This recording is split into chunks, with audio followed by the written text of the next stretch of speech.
হযরত মুসা আলাইহিস সালামের জামানায় এক বৃদ্ধার একটি বাচ্চা মারা গেল। সেই দুঃখে বৃদ্ধা কাঁদতে লাগলো। তখন মুসা আলাইহিস সালাম বৃদ্ধাকে বললেন, তুমি কাঁদছো কেন? তখন বৃদ্ধা উত্তর দিল, আমার বাচ্চাটি মারা গেছে, তাই এই জন্যই আমি কাঁদতাছি। তখন মুসা আলাইহিস সালাম বললেন, বাচ্চাটির বয়স কত? বৃদ্ধা উত্তর দিলেন, 350 বছর। মুসা আলাইহিস সালাম বললেন, তোমার এই বাচ্চাটি 350 বছর জীবিত ছিল, কিন্তু এমন একটা জামানা আসবে, সেই জামানার নবীর উম্মত মাত্র 60 থেকে 70 বছর বাঁচবে, আর সেই নবী হলো হযরত মুহাম্মদ সাল্লাল্লাহু আলাইহি সাল্লাম। তখন বৃদ্ধা অবাক হয়ে বললেন, তারা বালেক হবে? মুসা আলাইহিস সালাম উত্তর বললেন, হ্যাঁ, তারা বালেক হবে।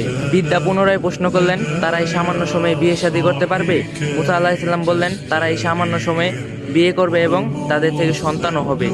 বৃদ্ধা পুনরায় প্রশ্ন করলেন, তারা এই সামান্য সময়ে কিভাবে নেকি এবং সওয়াব অর্জন করবে? তখন মুসা আলাইহিস সালাম বলেছেন, তারা এই সামান্য সময়ে এত নেকি অর্জন করবে যে তাদের নেকি যদি আমাদের উপর রাখা হয় তাহলে আমাদের নেকির কোনো নিশানাও থাকবে না, শুধুমাত্র তাদের নেকি দেখা যাবে। কারণ উম্মতি মুহাম্মদীকে আল্লাহ তাআলা এমন একটা মাসে দিবেন, সে মাসের নাম হলো রমজান মাস, যে মাসে একদিন ইবাদত করলে 83 বছরের সওয়াব তার আমলনামায় লেখা হবে। সুবহানাল্লাহ।